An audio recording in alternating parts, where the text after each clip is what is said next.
우리가 읽은 성경 말씀인 에스겔 38장 말씀에는 곡에 대한 하나님 말씀이 등장하고 있습니다.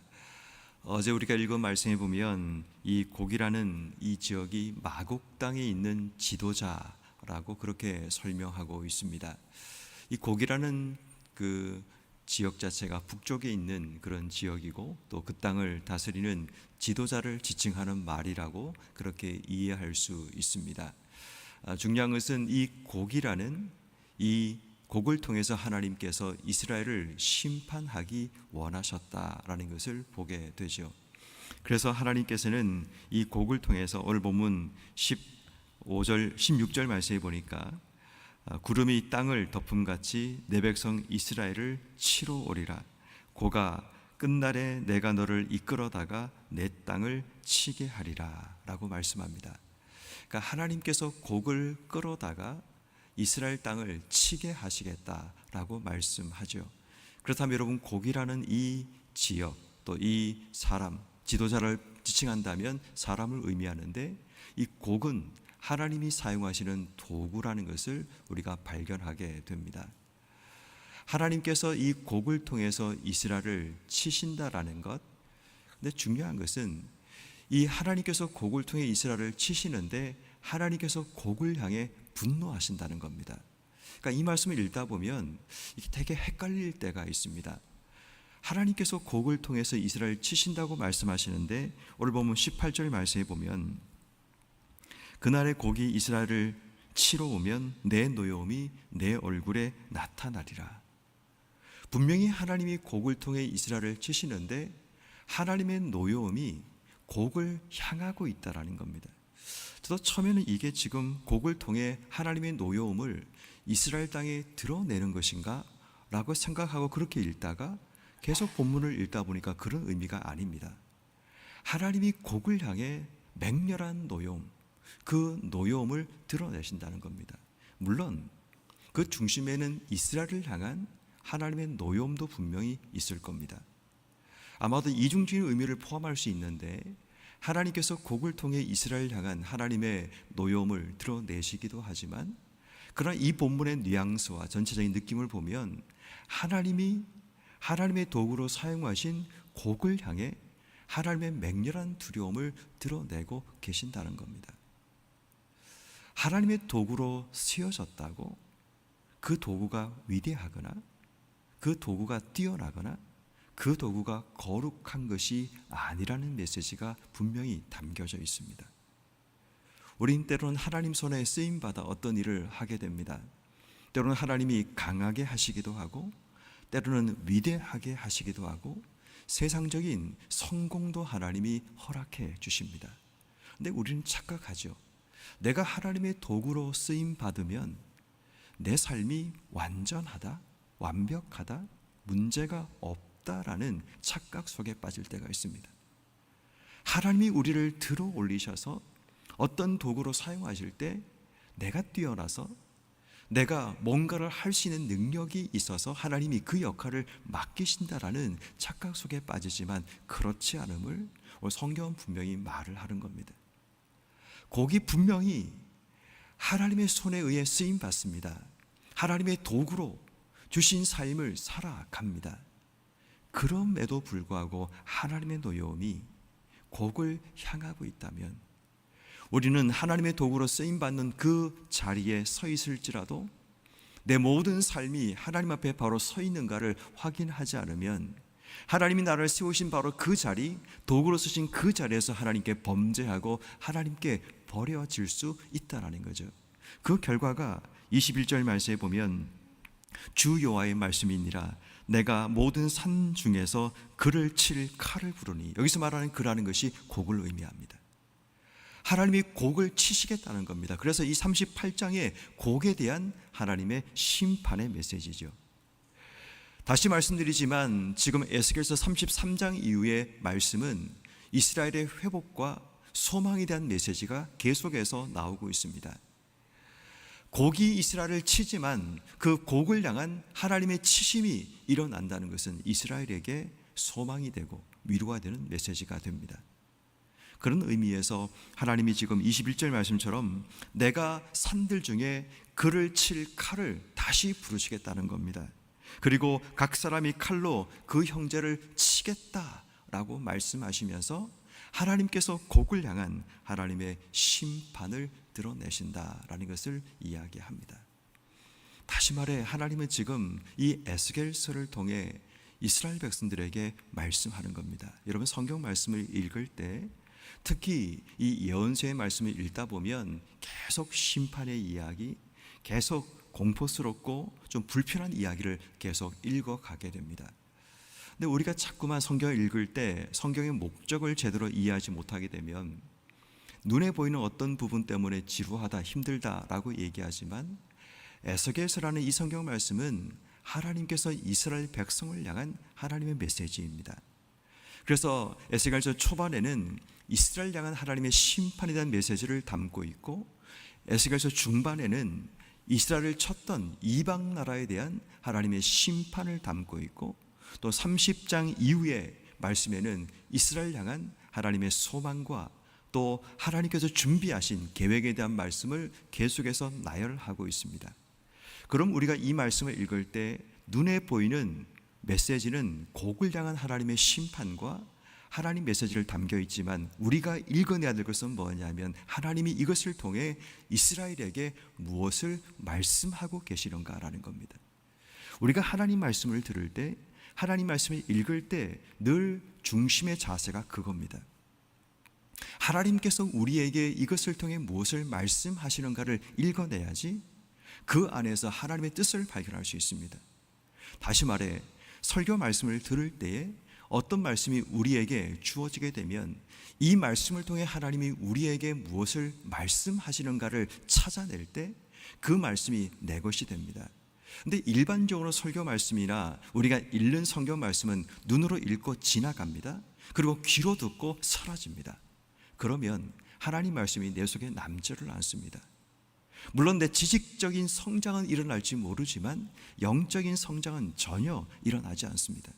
그래서 성경 말씀을 읽을 때 제대로 된 태도와 자세는 뭔가 하면 하나님이 이것을 통해 우리에게 무엇을 말씀하시는가. 다시 말해 지금 이 말씀이 곡에 대한 심판의 말씀이지만 이 말씀이 이스라엘 백성, 특별히 유다 백성들에게 뭘 말씀하고 있는가를 읽어낼 때 그 속에 담겨 있는 하나님 메시지를 발견하게 되죠. 자, 그런 시각으로 다시 이 본문을 읽겠습니다. 오늘 본문 14절 말씀을 보십시오.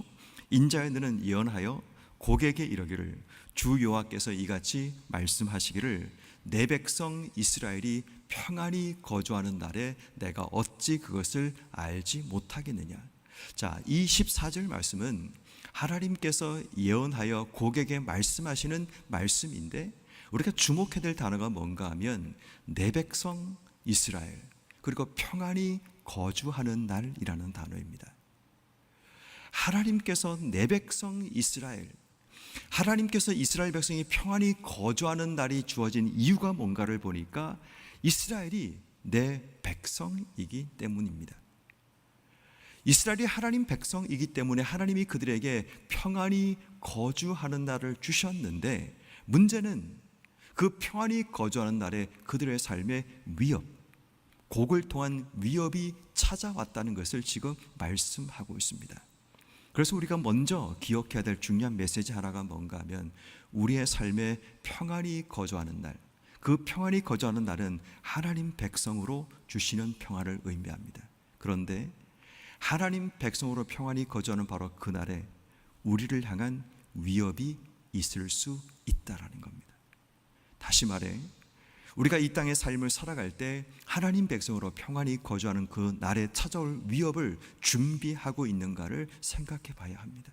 교회도 마찬가지고 우리의 개인적인 삶도 마찬가지입니다.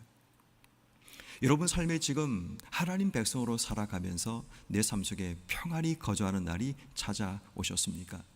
큰 걱정도, 큰 염려도, 큰 불안도 없는 그런 삶을 살고 계십니까? 하나님 백성으로 주시는 하나님의 은혜입니다. 그런데 여러분, 우리가 놓치지 말아야 될 중요한 한 가지가 뭔가 하면 하나님 백성으로 살아가는 평안히 거주하는 날에 우리의 삶에 곡과 같은 위협이 찾아올 수 있다는 겁니다. 그런데 문제는, 유다와 이스라엘의 문제는 하나님 백성으로 주시는 평안히 거주하는 바로 그 날에 그들이 죄와 타락과 범죄의 길을 걸어갔다는 겁니다. 하나님께서 내 인생 가운데 평안히 거주하는 은혜를 주셨는데, 문제는 그 평안이 하나님이 주신 거란 사실을 기억하지 못하고 살다 보니까 죄와 타협하고 죄 가운데로 걸어가게 되고 죄 속에 완전히 함몰되어 인생의 삶을 살아가다 보니까 그들 삶 속에 찾아오는 위협을 저는 느끼지 못한 채 언제까지나 이 평안이 지속되리라는 착각 속의 인생의 삶을 살아가게 됩니다. 교회도 마찬가지입니다. 교회가 평안히 거주할 때 우리에게 다가오는 위협이 있을 수 있다는 사실을 기억하고 생각하고 있다면 우린 기도로 경계망을 세우고 울타리를 두를 수 있습니다. 우리의 가정도 마찬가지입니다. 우리의 가정에 걱정거리가 별로 없어질 때가 옵니다. 우리의 삶에 문제가 없을 때가 있습니다. 드디어 평안이라는 은혜가 우리의 삶 속에 찾아올 때가 있습니다. 그때 여러분, 우리가 지금 위협이 있다는 사실을 깨닫고 준비하느냐 그렇지 않느냐를 우리가 준비하지 못하게 되면 나도 모르는 사이에 위협하는 세력들이 우리 앞에 있을 수 있다는 겁니다. 그러므로 여러분, 오늘 우리가 이 새벽에 기도해야 될 중요한 기도는, 내가 하나님 백성으로 살아가면서 주시는 이 평안의 삶을 살아갈 때 내 삶 속에 찾아올 수 있는 위협을 준비하고 대적할 수 있는 기도의 방패가 우리 속에 세워져야 된다는 겁니다. 내 삶에 주어지는 평안의 시기에 죄와 타협하지 않고 잘못된 길에 서지 않도록 내 삶을 쳐서 하나님께 복종시키는 결단과 믿음이 우리 속에 일어나지 않으면 평안히 서 있는 바로 그때에 위협의 세력이 점점 세력을 증가시키고 우리를 향해 공격할 수 있다는 사실을 기억해야 되는 것, 이것이 어쩌면 이스라엘 백성을 향한 하나님의 첫 번째 메시지일 수 있습니다. 두 번째는, 내가 전혀 알지 못하는 이방 사람을 통해 하나님의 도구가 되기도 한다는 겁니다. 나를 치기 위해 하나님이 세우신 하나님의 도구가 있다는 겁니다. 그런데 문제는 우리의 시선은, 이스라엘의 시선은, 유다의 시선은 그들을 공격하는 곡만 집중합니다. 다시 말해, 북왕국 이스라엘은 그들은 아수르라는 나라를 통해 멸망당하게 되죠. 남왕국 유다는 바벨론의 손에 의해 그들이 멸망당합니다. 그들 눈에 보여지는 것은 늘 언제나 북왕국 이스라엘과 남왕국 유다는 아수르와 바벨론이라는 그들의 하나님이 사용하신 도구를 바라보고 분노하고 원망하게 되지만, 그들이 하나님의 도구라면 하나님이 지금 그들을 치셨다라는 것을 기억해야 됩니다. 다시 말해, 지난주에 말씀을 드렸지만 욥의 인생 가운데 스바 사람과 갈대아 사람이 문제가 아니라 하나님이 그들을 통해 지금 역사하신다는 사실을 기억한다면 사람을 향한 원망과 미움들을 내려놔야 됩니다. 지금 하나님이 우리에게 어떤 도구를 통해 어떻게 역사하신가를 주목하지 못하면 계속적으로 반복되는 삶을 살 수밖에 없다라는 사실입니다. 그러므로 이 새벽에 우리가 기도할 때 혹시 사람에 대한 원망과 미움과 분노를 가지고 살아가고 있다면 그 모든 것 다 내려놓고 하나님 쓰시는 도구 앞에 내 시선이 주목하지 말고 그 너머에 있는 하나님을 주목하는 시선을 나에게 허락해 달라고 기도해야 됩니다. 이 땅의 모든 것은 하나님이 사용하시는 도구입니다. 사람도, 때로는 우리를 실패하게 만드는 어떤 요소들도, 그 모든 것이 중심에 하나님이 계신다는 사실을 기억한다면, 그분의 주권 가운데 내 삶이 있다는 사실을 인정한다면 더 이상 사람이나 어떤 환경을 두려워하고 그것을 주목하고 원망하지 말고 하나님이 하시는 바로 그 일 앞에 욥처럼 엎드려 예배할 수 있는 자세, 하나님의 주인이라는 사실을 기억하고 주신 이도 여호와시오 거두신 이도 여호와라는 사실을 기억하는 그런 신앙적인 자세가 우리에게 따라와야 됩니다. 왜냐하면 성경은 지금 계속 뭘 말하고 싶어 하는가 하면, 왜 내가 이런 일을 하는지 아느냐, 계속 성경 그 얘기를 에스겔이 말하고 있습니다. 그 도구가 16절 말씀에 보니까 이렇게 말하죠. 뒷부분 보십시오. 이는 내가 너로 말미암아 이방 사람의 눈앞에서 내 거룩함을 나타내어 그들이 다 나를 알게 하려 함이라. 마지막 절에 있는 23절 말씀 똑같이 반복됩니다. 이같이 내가 여러 나라의 눈에 내 위대함과 내 거룩함을 나타내어 나를 알게 하리니 내가 여호와인 줄 그들이 알리라. 하나님 목적은 선명합니다. 성경을 읽다 보면 선명하게 드러납니다. 나의 거룩함을 나타내어 너희가 나를 알게 하는 것, 내가 여호와인 줄을 너희가 제발 좀 알면 좋겠다. 그것 때문에 하나님이 심판하시고 그것 때문에 그들의 삶을 인도하시는데, 문제는 우둔하고 미란 우리가 그것을 깨닫지 못하고 알지 못하면서 늘언저라 환경과 눈앞의 것을 주목하며 인생의 삶을 살아간다는 겁니다. 어쩌면 에스겔 선지자가 말하고 있는 메시지는 분명합니다. 제발 하나님의 거룩함을 볼 수 있는 영적인 눈이 열려져라. 그리고 하나님이 지금 이 일을 너희에게 하고 계신다. 제발 좀 봐라. 사람 보지 말고, 환경 보지 말고, 눈앞에 거 보지 말고, 지금 하나님이 우리에게 무엇을 말씀하시는지, 무엇을 보이기 원하시는지 제발 좀 깨달아라. 아마도 답답함에 가슴을 치며 이 이야기를 하고 있는지 모릅니다. 사랑하는 성도 여러분, 환경은 조속지변으로 바뀌어집니다. 우리가 원하는 삶이 우리 앞에 펼쳐지지 않는 삶도 계속 반복됩니다. 그런데 그 모든 상황 가운데 우리의 시선과 우리의 삶은 철저하게 하나님이 지금 우리에게 무엇을 나타내기 원하시는지, 하나님이 우리에게 무엇을 알기 원하시는지 이것만 주목하면 됩니다. 그러면 우리는 지난주에 배웠던 말씀과 함께 연결하면 우리 인생의 솔루션이 분명해집니다. 영적인 매뉴얼이 분명하게 있으면 어떤 위기가 찾아와도 흔들리지 않는 견고함을 가지고 이 땅의 삶을 살 수 있습니다. 성경은 늘 반복적으로 우리에게 말합니다. 하나님이 어떤 분인가를 우리의 모든 삶을 통해 발견해내는 것. 그래서 우리의 삶이 하나님의 거룩함을 나타내실 때, 거룩함이란 것은 구별하심입니다. 그 구별이라는 것이 우리를 뛰어나고 아름답게 하는 것도 구별이지만, 때로는 하나님이 심판을 통해 우리의 삶에 구별하시기도 하십니다. 그렇게 여러분, 우리가 오늘 이 새벽에 기도하고 기억해야 될 중요한 것, 내 삶에 평안히 살아갈 때 주어지는 위협에 대한 부분을 기억하시고, 하나님의 도구로 주어진 것 때문에 내 눈이 분노하고 그것을 주목하지 말고 하나님의 진짜 목적, 하나님의 거룩함과 하나님을 알아가는 그 삶이 내 속에 주어지기를 기도하는 것, 이것이 오늘 이 새벽에 주시는 하나님의 음성입니다.